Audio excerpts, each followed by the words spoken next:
everyone, and welcome to the first Super Nintendo Challenge recap.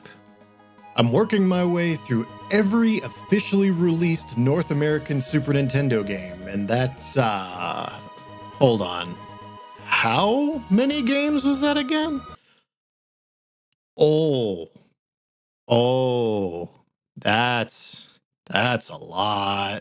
I know with these sorts of things, people generally like to give scores, maybe put things in a ranking list or give it a 1 to 5 or 1 to 10 scale, but honestly, I've never really liked that kind of sorting. So I sat down and came up with a system that makes sense to me, and hopefully it does to you as well. So here's the breakdown.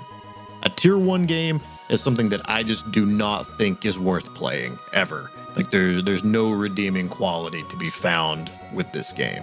A tier 2 game is a game that someone will enjoy, but that someone is not me. It's got redeemable qualities and maybe even some elements that could be fun, but not in a way that's to my personal taste. Tier 3 is the opposite side of that coin, where I really enjoyed this game, but it might not to be others' tastes. Kind of like a cautious recommendation. Like, I had fun with this, I think this is good, but I acknowledge it's got some flaws that are holding it back from being the must-play experience.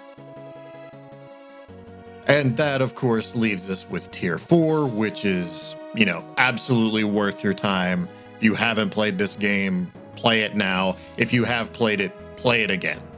This is the ultimate rank of what it means to be a video game. I do admit this kind of ranking is a bit more broad, but when I'm trying to categorize over 700 games uniformly, this feels like the most efficient way of doing it. All right, well, now that we've got all that out of the way, let's take a look at the first 20 that we have finished so far. I'm a firm believer that in a challenge like this, you want to start strong. Set the tone. And it's hard to pick a stronger start than Mega Man X. It's been talked about to death for generations for a reason. Top to bottom, fantastic game. One of my favorites. I've played through this countless times. If you like Super Nintendo games and you somehow haven't played Mega Man X, I can't give this a stronger suggestion. First game of the challenge, Tier 4 all the way, play this game. It's good to be tested early. It lets you gauge real quick if overcoming the adversity is worth it. And let me tell you, Hal got hands. I really should have just played 18 holes and called it a game, but I wanted to beat Hal. So, here's the thing, though. Hal cheats. And I don't mean that classic, the computer cheats kind of excuse. I mean, seriously, Hal uses clubs that are better than what you have access to. They have a lot more range and can make shots that you can't with your default kit. I gave it several attempts, put quite a few hours in, and I just kept coming up short. I eventually gave in and used a password that let me use the same clubs as Hal, and then I won on the first try. I know to some that might invalidate the win, but I don't know. I think just finishing 18 holes was enough, and beating Hal was an extra challenge, and one that I probably wouldn't recommend trying to anyone else that does this sort of thing. But, I've spent all this time talking about just how much Hal frustrated me, but as far as video game golf goes, it was actually pretty solid. I'm not a golf guru by any stretch of the imagination, so knowing exactly when to use which club and backspin and gradient and, all that's pretty far outside my wheelhouse. But, to a golf noob, it seemed advanced. It all seemed to make sense, but was still accessible enough to play. It's competently made. It's HAL Labs.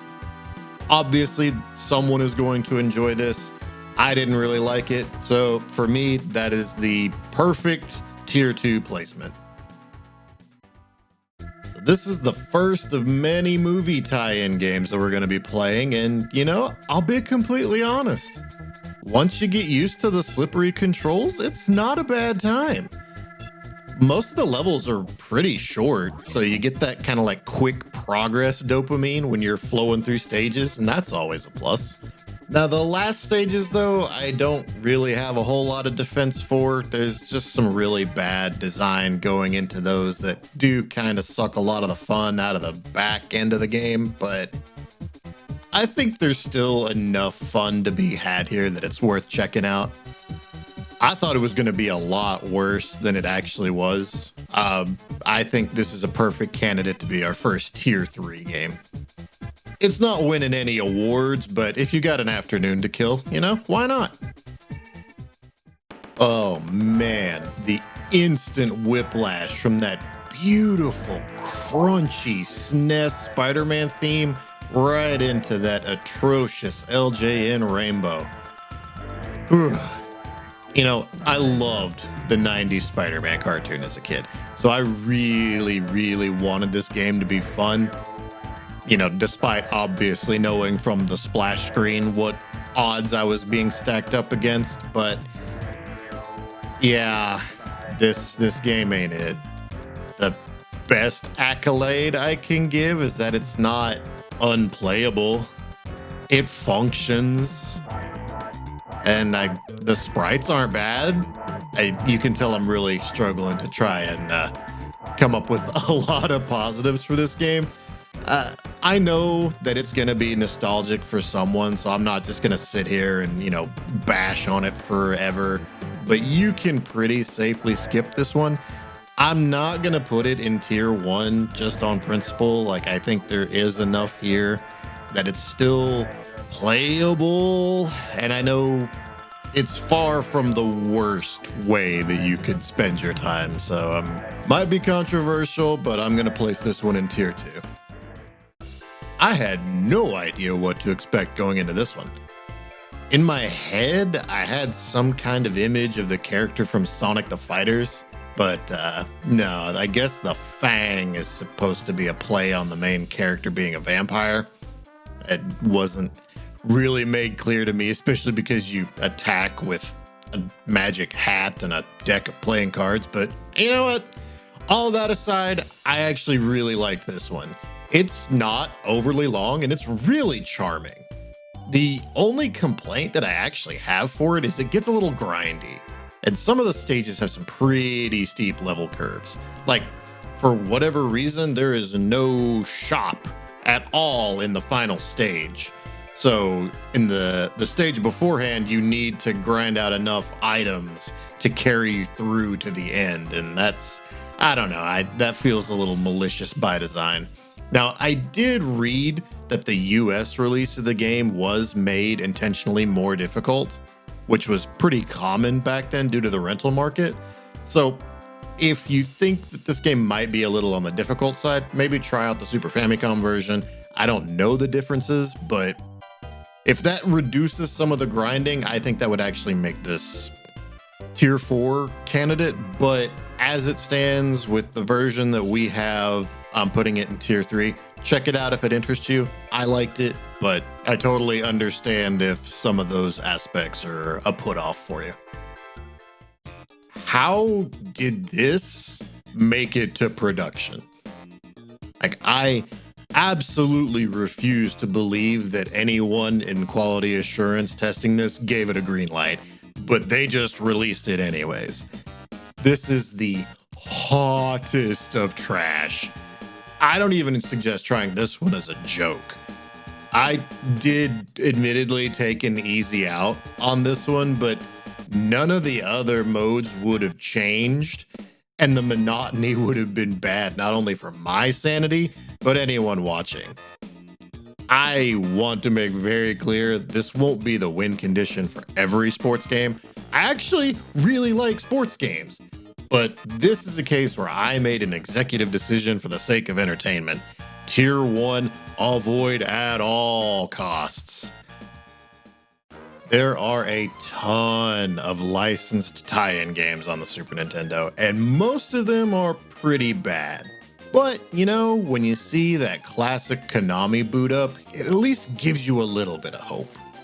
Now, I have to say, this game looks and sounds amazing. They absolutely killed it on the presentation aspect.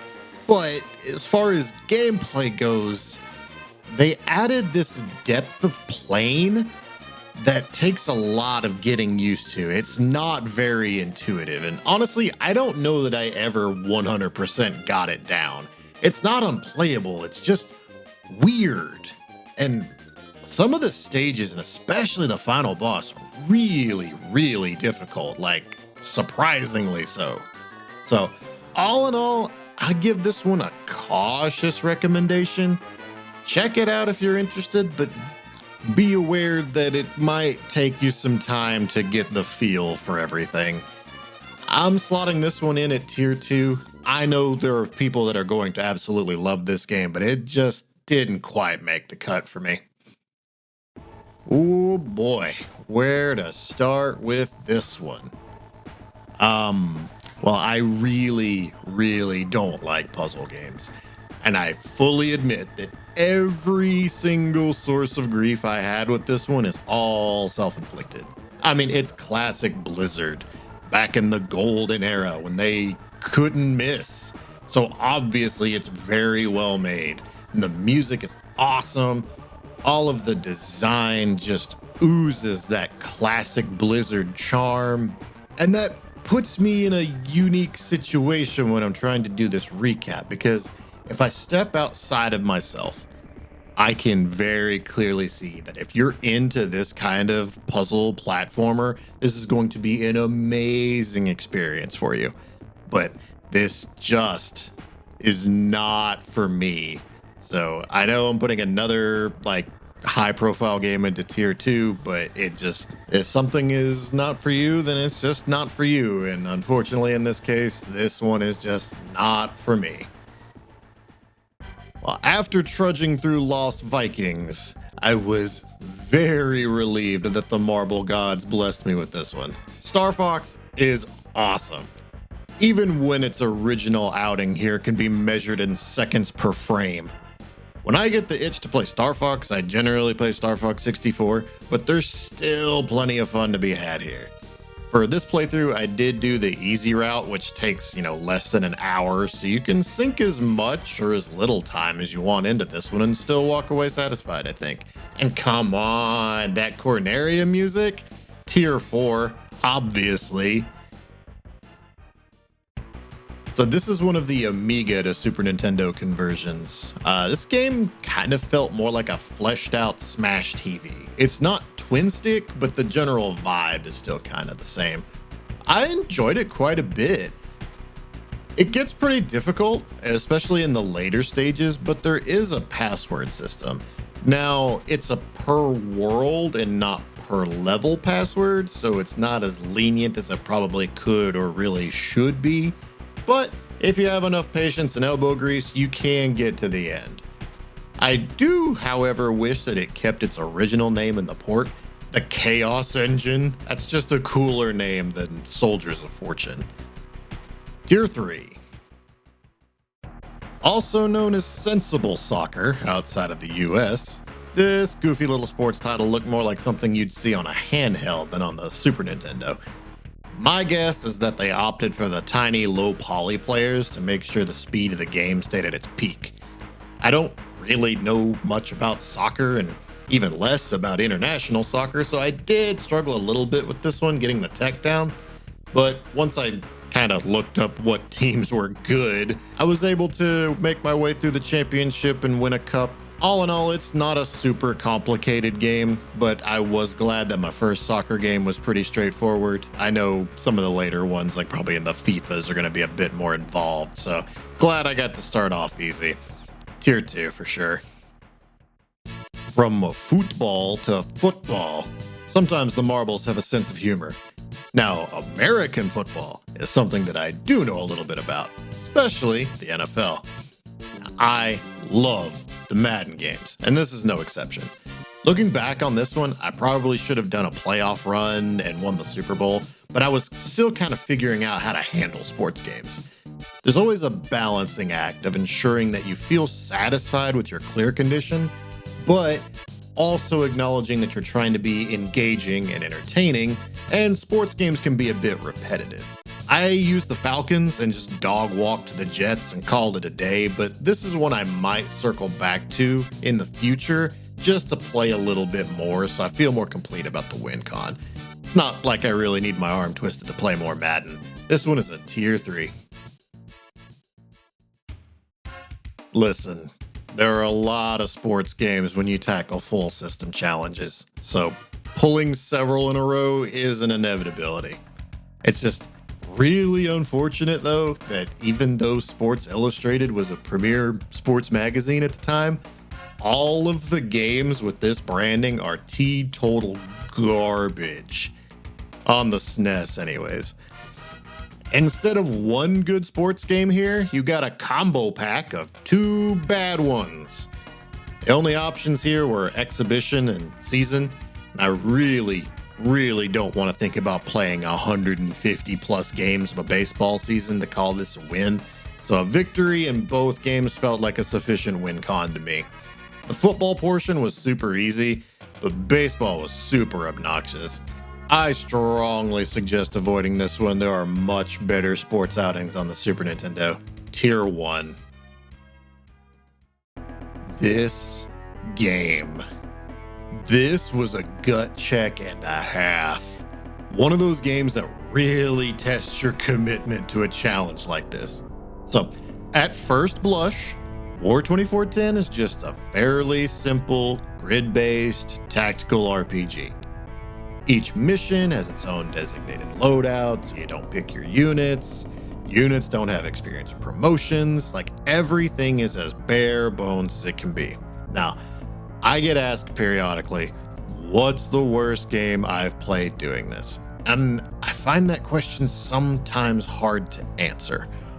War 2410 isn't a bad game. It's slow, it's boring, and it's entirely too long. The last missions are really unfair, but it's entirely playable. It didn't crash, and it didn't soft lock. Now, it does have this annoying bug where if you disable the music, but then make an illegal move, like say move the same unit twice, instead of making the error noise, it would just start the music again, which was really aggravating. But it still worked. It was a game that was playable from beginning to end.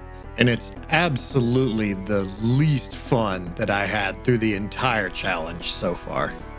It took me over 30 hours to sludge through this one, and I only streamed this challenge one night a week for about 3 or 4 hours. So that was over a month spent plugging away at this one game.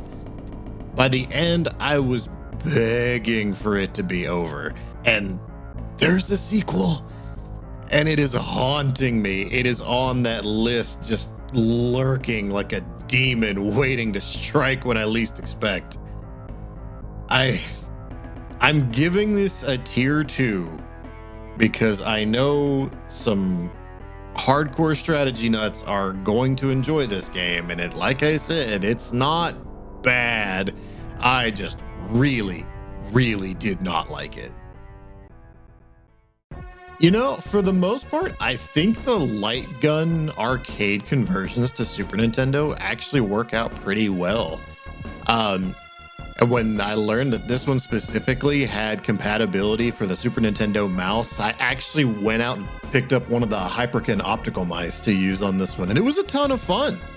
I did get frustrated towards the end because regardless of how well that you've played up to the final boss, if you accidentally shoot the pilot hostage, you get a game over. No repeats, no retries, back to the start of the game. It's not a long game, but that's still way too punishing. But if you enjoy light games or just Want an excuse to clean the dirt out of your Mario Paint mouse? This one is still a ton of fun. Just, mind your aim. Tier 3. Final Fantasy is and always will be my favorite video game series. Without a doubt, one of the most important franchises to me.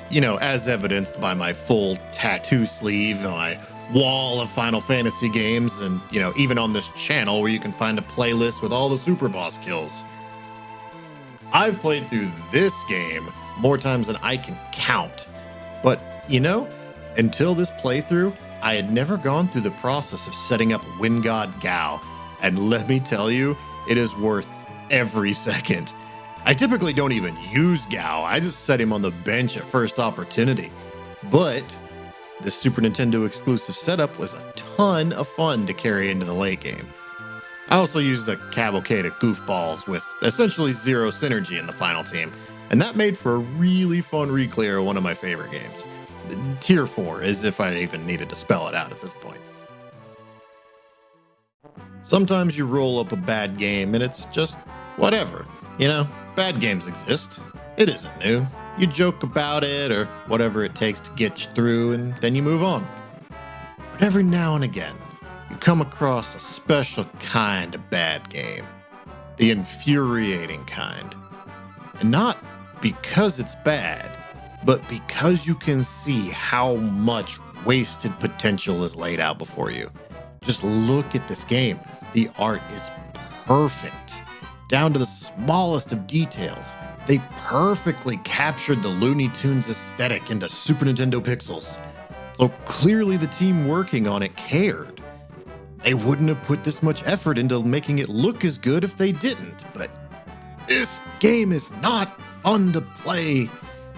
Everything Bugs does has so much delay, bosses have way too much HP, it's unclear a lot of time if you're even damaging them. And some sections are just maddeningly difficult. Sunsoft in the NES era was a titan developer, but man, in the SNES era, they just come up so short in all of my experiences. I wanted to love this game, but it is unfortunately a game that does not want to be played and hates you for trying. Tier 2, but only because it looks so good. Some of my earliest gaming memories are spending hours upon hours with this exact cart. I actually still have my childhood copy to this day. One of the earliest examples of an HD remake, and I still think it's one of the best. If you weren't aware, there are two versions of this cart, one with world and one without. So this essentially means I'm going to be playing all of these games twice. What I decided to do with the combo cart is play it through all the games using warps, and when I get the individual, I'll do them warpless. Nothing in my rules says that I have to 100% any of the games on this list, but some games are just so important or just so good that it merits it, and All Stars is both. Tier 4. A surprise hit! I really enjoyed Dragon View. The gameplay loop was just super satisfying. Combat was more similar to like a beat 'em up, like a Final Fight or a Streets of Rage, while still having RPG elements with experience, magic, weapon, and armor power-ups. The overworld travel might be a bit divisive, but I thought it was pretty cool. Like using the Mode 7 to pull off the feeling of an explorable 3D world. I mean, sure, the geometry and layout's super plain and basic, but even to attempt this on the Super Nintendo was bold. I like it. The only real black mark I have to give this game is two really steep level curves. One right before the Ice Palace and a final one at the end of the game. It basically demands that you grind to get several levels to get caught up to where it wants you to be, and it punishes you hard if you try to skip that. I wasn't a big fan of that, but at both junctions, just sucking it up and grinding a few levels got me through it, no issues. I wish it wasn't required, but what can you do? Other than that though, a lot of fun to be had here. This was a great tier 3. the last game on our recap list today, and what a fun one to send off on. There really isn't a whole lot to talk about here. The game's really basic, just an arcade racer with an amazing soundtrack. If you want a quick game to just pick up and play a little bit of and you haven't played Super Off-Road, give it a shot. 45 minutes and you'll see everything this game has to offer. I gotta stick it in tier 4 just because I really can't think of any reason not to play this one, at least for a little bit. All right, well, that's the first 20. If you're up to date with the streams, then you're probably aware that we're closing in on game 60 at the time of recording. I want to do more YouTube exclusive content, and this seems like a great fit for that. So if you guys like these recaps, please let me know. Like, I know every YouTuber ever constantly asks for comments and likes, but honestly, they really do help the videos get seen by more people. And I can't overstate how much it makes my day to see a comment from someone that truly enjoys the content. It's an excellent motivator. And, you know, if you made it this far, thank you so much for watching. It means the world to me. And if you want to try and catch these videos live, you can find me on Monday nights at 7 p.m. Eastern on Twitch. Just look for Silent Hero Live, and you'll find me.